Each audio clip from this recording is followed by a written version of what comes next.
city of Washington, D.C., the capital of the United States.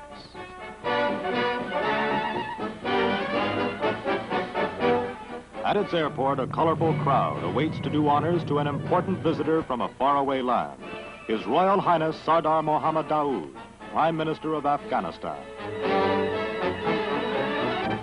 Vice President Richard M. Nixon and Secretary of State John Foster Dulles, at the head of a delegation of government officials and members of the diplomatic corps, welcome the distinguished statesman on behalf of the American people. In the United States, at the invitation of President Dwight D. Eisenhower, Prince Daoud is accorded full military honors, including a 19-gun salute.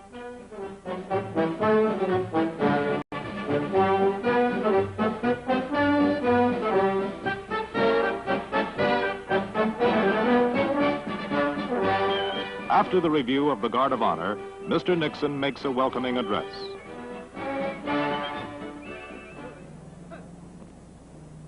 Your Royal Highness, it is my great honor and privilege to extend to you a welcome on behalf of the President of the United States and of the American people on the occasion of your visit to our nation's capital.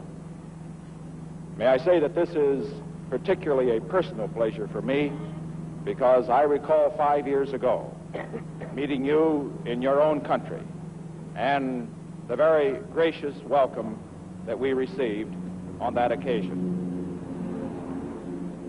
I came back with many impressions of Afghanistan, a land of superb and rugged beauty.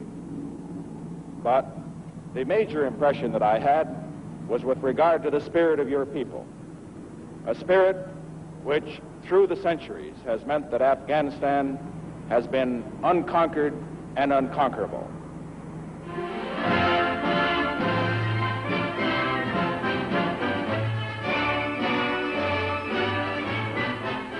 The Vice President escorts the Prime Minister into the city of Washington.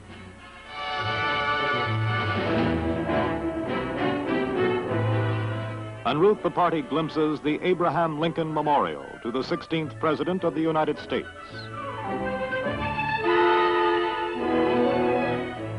The Jefferson Memorial to the man who wrote his country's Declaration of Independence. The George Washington Monument, immortalizing the nation's first president.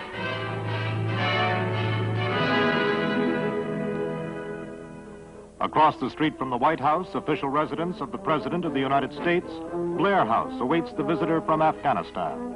The list of recent notables sheltered here is long and includes King Ibn Saud of Saudi Arabia, Prime Minister Nehru of India, President Garcia of the Philippines, and President Bayar of Turkey. Blair House flies the flag of Afghanistan for Prince Daoud's 3-day stay. A visit to the Arlington National Cemetery is Prime Minister Daoud's first official act. This is one of the most hallowed burial grounds in the United States, a final resting place for the country's war dead, heroes who gave, in Lincoln's words, the last full measure of devotion.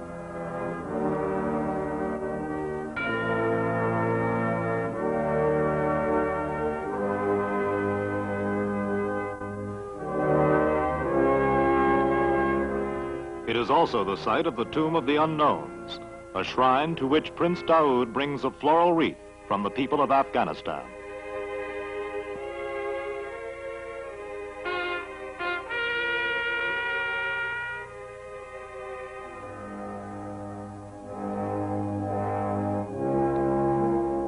The Prime Minister of Afghanistan proves a tireless traveler. Only a few of his many and varied activities can be shown in this film. Here, beautiful Mount Vernon, private home of the first President of the United States who took office in 1789. Washington, called the father of his country, is entombed amid the scenes he knew as a practicing farmer, and his tomb is another hallowed shrine. Prince Daoud brings a wreath of honor in the name of his country, a fitting tribute, for Washington was a great leader of men, men like the brave men of Afghanistan who fought and suffered for their independence.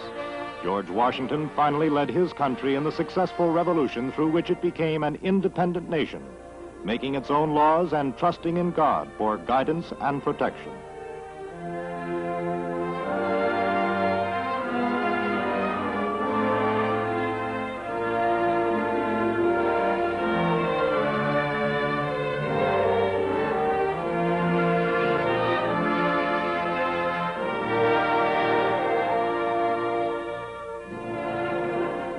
An appointment to address the House of Representatives sets the Afghan prince on the road to the Capitol building, the home of the elected lawmakers representing all the 48 states and all the people of the United States. It is an historic occasion. He receives a standing ovation all the way to the rostrum from which he addresses the Congress.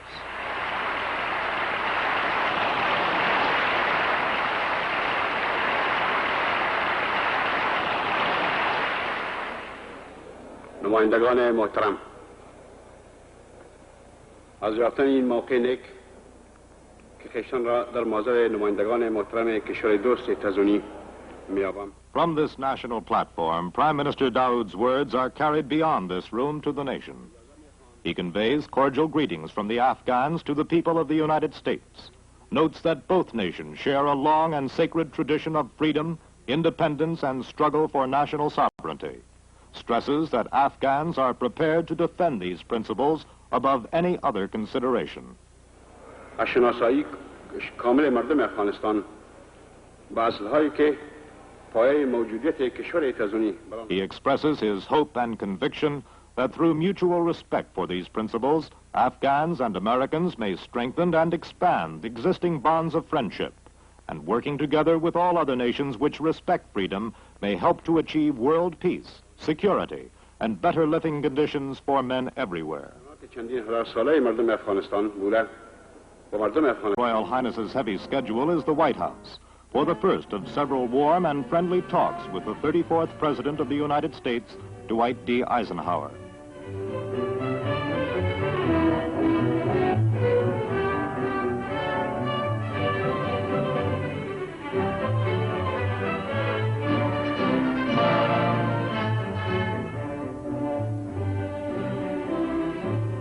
With Prince Daoud on his call on the American chief executive is his country's ambassador to the United States, His Excellency Mohammad Hashim Mawandwal.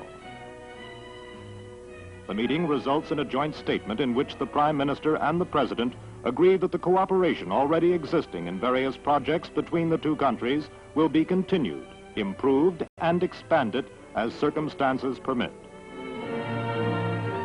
Secretary of State Dulles escorts the Prime Minister to the State Department for the signing of an Afghanistan-United States cultural agreement, a pact designed to encourage mutual understanding of the intellectual, artistic, scientific, and social lives of the peoples of the two countries. Also to facilitate the interchange between the United States and Afghanistan of prominent citizens, specialists, teachers, students, and other qualified individuals from all walks of life.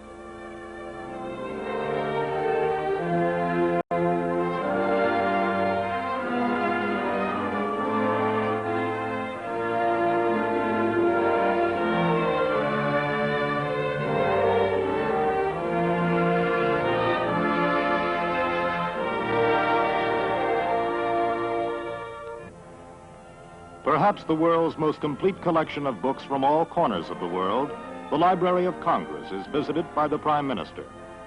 Prince Daoud and his party view a selection of Afghan publications in Pashto and Persian.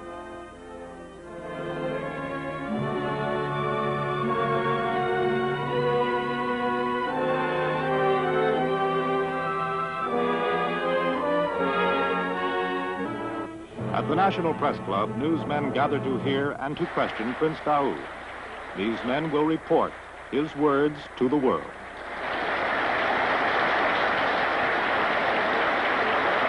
Asjid Kamul Aftakar Daram. Wa Dusti Yi Bishtar Wa Mustakami Afghan Hawa Amrikahea Ra Me Kaiham. Gentlemen, the Prime Minister of Afghanistan, His Royal Highness Sardar Mohammad Daoud.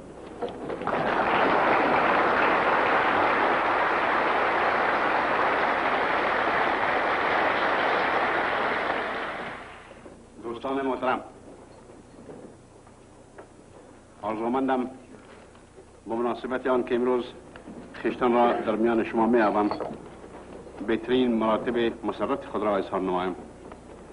یافتن فرصت برای ملاقات با اعضای مؤسسه‌ای که مساعیشان به پیمانه ملی و بین المللی To this audience, the Prime Minister elaborates the themes he has already stated in the House of Representatives. He emphasizes that the national aim of the Afghan people is the reconstruction and development of their country, economic, social, cultural. Toward this goal, he welcomes assistance from more developed nations on condition that there is a clear understanding of Afghanistan's independent policy of neutrality. In international affairs, Afghanistan wishes to play a role which will help to establish peace, cooperation, and friendship with all peoples and nations of the world. He notes that there have been certain misinterpretations about Afghanistan by certain sections of the press in some countries, and he appeals to the press to report conditions more accurately and correctly in the future. To this end, he offers the active cooperation of the Afghan government. After his address, Prince Daoud generously submitted to questions by members of this international corps of news correspondents. اجازه بدهید یک بار دیگر از مهمان دوستی و روحیه دوستانه‌ای که امروز من و همراهان من از طرف شما استقبال شده An embassy in Washington is host at a reception for Prince Daoud given by Ambassador Mawandwal. More than 800 dignitaries, officials, and diplomats exchange greetings with the Prime Minister.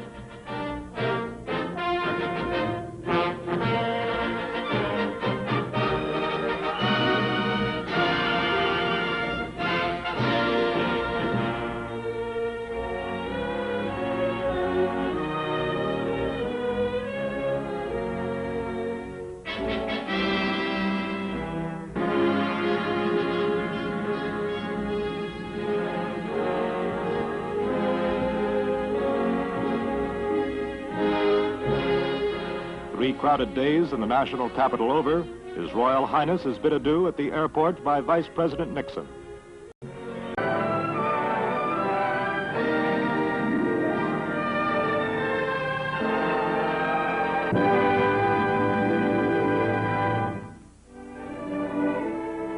Laramie, the site of the University of Wyoming, is of special interest.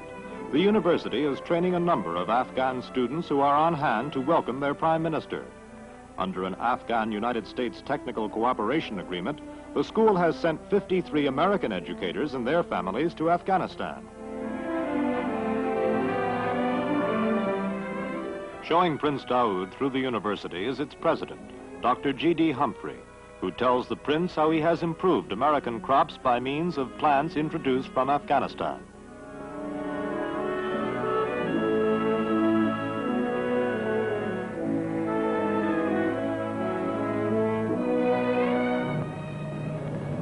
Northwest to Yellowstone National Park, the American Rocky Mountains present what must seem familiar vistas to the gentleman from Kabul.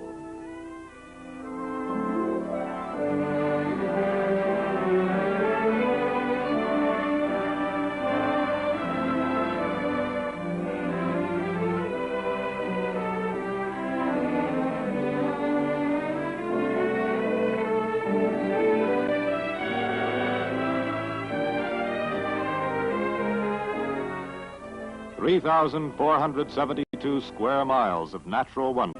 In New York, His Royal Highness concludes his official visit with a final busy round of activities.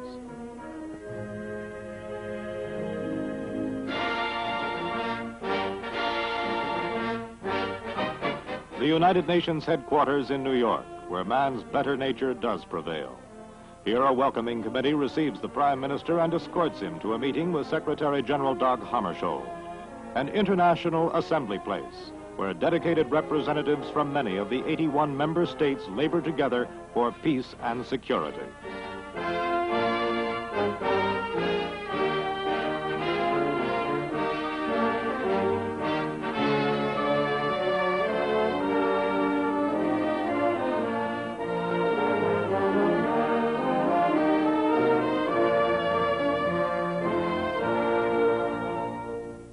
A reception in Prime Minister Daoud's honor is given by Afghanistan's permanent representative to the United Nations, Pajwak, and the Afghan Council in New York, Ziyai, attended by many envoys to the World Organization and other notables.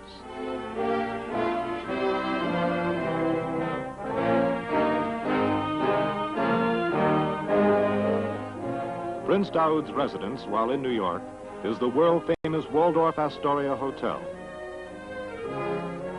From New York, His Royal Highness says farewell to his old and his many new friends in America.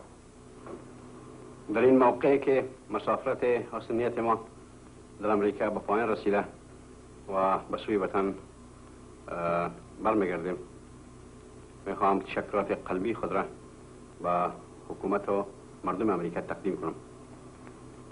در مدت مسافرت در مختلف ایالات امریکا از میهماندوستی و صمیمیتی که مشاهده کردیم